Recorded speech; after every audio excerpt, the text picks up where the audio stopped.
ಹೆಂಗ್ ನಡೀತಾ ಇದೆ? ತುಂಬ ಚೆನ್ನಾಗಿ ಹೋಗ್ತಾ ಇದೆ. ಫಸ್ಟ್ಲಿದ್ದೇ ಚೆನ್ನಾಗಿ ಹೋಗ್ತಿತ್ತು, ಬಟ್ ಇವಾಗ ಇನ್ನೂ ಚೆನ್ನಾಗಿ ಹೋಗ್ತಾ ಇದೆ. ಫ್ಯಾನ್ಸ್ ಎಲ್ಲ ತುಂಬ ಜನಗಳು ಬರ್ತಾ ಇದ್ದಾರೆ ಅಂಗಡಿಗೆ, ಸೊ ಖುಷಿ ಆಗ್ತಾ ಇದೆ. ಓಕೆ. ಇನ್ನೊಂದು ಪ್ಲಸ್ ಪಾಯಿಂಟ್ ಅಂದರೆ ನಿಮ್ಮ ಹೇರ್ ಸ್ಟೈಲು. ಆ ಹೇರ್ ಸ್ಟೈಲ್ ಸೀಕ್ರೆಟ್ಸ್ ಅನ್ನು ಸ್ವಲ್ಪ ಹೇಳಿ.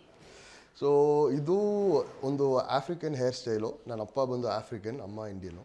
ಸೊ ಇದು ಆ್ಯಕ್ಚುಲಿ ಒಂದು traditional African hair style, dreadlocks ಅಂತ ಹೇಳಿ. ಸೊ ಡ್ರೆಡ್ ಲಾಕ್ಸ್ ಹೇಗೆಂದರೆ ಅದು ಒಂದು ಟೈಮ್ ಮಾಡಿ ಇಟ್ಟರೆ ಅದು ಆ ಥರನೇ ಇರುತ್ತೆ. ಅದು ಗ್ರೋ ಆಗುವಾಗ ಸ್ವಲ್ಪ ಹೇರ್ ಲೂಸ್ ಆಗುತ್ತೆ, ಅದು ಸುಮ್ಮನೆ ಟೈಟ್ನಿಂಗ್ ಮಾಡಬೇಕು. ಅದಕ್ಕೆ ಕ್ರೋಶಿಂಗ್ ಅಂತ ಒಂದು ಪ್ರಾಸೆಸ್ ಇದೆ. ಬಟ್ ಈ ಹೇರ್ ಸ್ಟೈಲ್ ಸುಮ್ಮನೆ ನನ್ನ ಫ್ರೆಂಡ್ ಒಬ್ಬ ಹೇಳಿದ, ನೀ ಟ್ರೈ ಮಾಡು ಚೆನ್ನಾಗಿರುತ್ತೆ ಅಂತ. ಸೊ 4 ವರ್ಷ ಮುಂದೆ ನಾ ಈ ಹೇರ್ ಸ್ಟೈಲ್ ಮಾಡಿದೆ. ಆ್ಯಂಡ್ ಇದು ಮಾಡಿದ ತಕ್ಷಣ ನನಗೆ ಮಾಡಲಿಂಗಲ್ಲಿ ತುಂಬ ಜಾಸ್ತಿ ಶೂಟ್ಗಳು ಬರೋಕ್ಕೆ ಸ್ಟಾರ್ಟ್ ಆಯಿತು. ಒಂದು ಯೂನಿಕ್ ಲುಕ್ ಇದೆ ಅಂತ.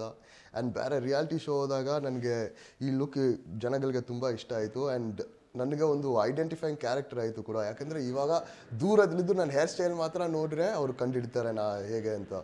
ಸೊ ಈ ಹೇರ್ ಸ್ಟೈಲ್ ನನಗೆ ತುಂಬ ಪ್ಲಸ್ ಪಾಯಿಂಟ್ ಇದ್ದಿದೆ. ಹೆಂಗ್ ಮೇಂಟೈನ್ ಮಾಡ್ತೀರಾ ಹೇರ್ ಸ್ಟೈಲ್ನ ಅಂತ?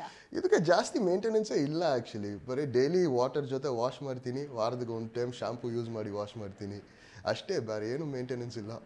ಓಕೆ. ಸೊ ಇದಕ್ಕೆ ಫ್ಯಾನ್ಸ್ ಇದ್ರ ಬಿಗ್ ಬಾಸ್ ಅಲ್ಲಿ? ಇದಕ್ಕೆ ಫ್ಯಾನ್ಸ್ ಖಂಡಿತಂಗಿದ್ದಾರೆ.